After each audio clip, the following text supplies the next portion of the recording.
Hey everyone, Greg Woodward here, and this is your weekly win.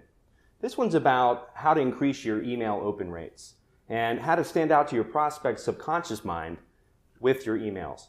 Let's face it, emails are annoying, and many times in a day, more like even an hour, you get something in your inbox that you consider to be spam. It's probably a lot, right? Now, just think about a few times that you've actually clicked on one of these emails instead of sending it straight to your trash or opening it up just long enough to hit unsubscribe. You know, what was it that stuck out to you, okay? Was it from a website you really like? How about if it was from someone that you had met at a work function, right? Did the subject line stand out to you amongst all of the others for some reason? Think about it. Really think about, what these situations have in common. And at some level, you trusted them. You felt differently about it, okay? And about these emails, they made you stop. They made you look again. And why was that? The truth is, you probably don't even know. It's because they spoke to you at a subconscious level, okay? And while your brain was being bombarded with subject lines that felt mass-produced and sleazy, these emails felt different. They felt familiar to you, okay, at a subconscious level. They really spoke to your subconscious mind. The subconscious mind is a tool that has really helped our species as humans grow and evolve over millennia. Email and overstimulation are just the latest threat that our subconscious mind has learned to avoid.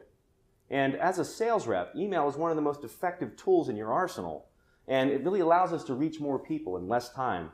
But the cost of this productivity is that we're just one more bombardment in an already overflowing inbox. Okay? This is where the superstars stand out from average sales reps, because there's one thing that immediately sets them apart. The difference is they understand that the subconscious mind is the first gatekeeper to any interaction with a prospect.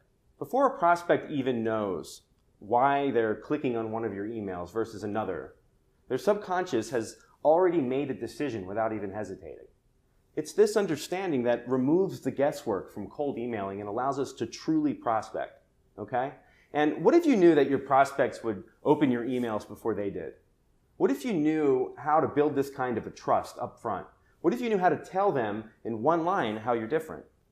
That is the difference between being a grinder and a superstar.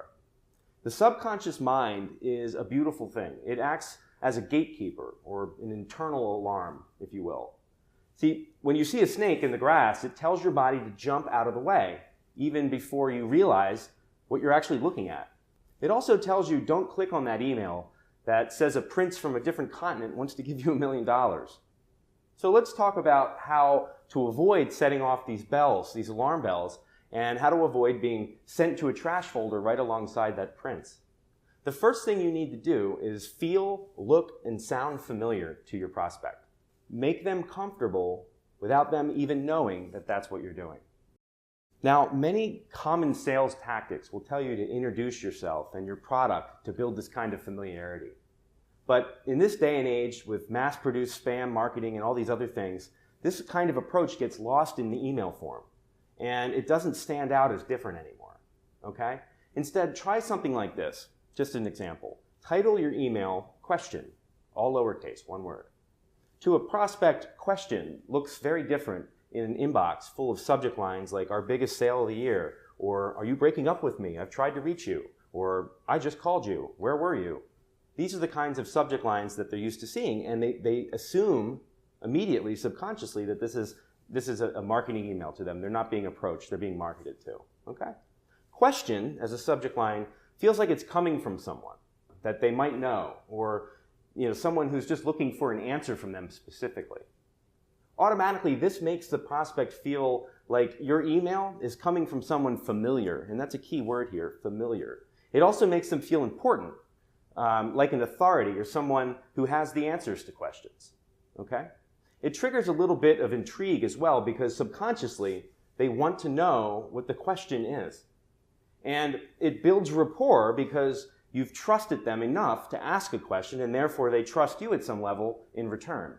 It's a subconscious reaction to that. The lowercase also feels less threatening, like an email that was just jotted down and set off the cuff, like a memo, instead of something that was mass-produced and sent out to them and 1,000 other people, okay? Question on its own, however, won't set you apart.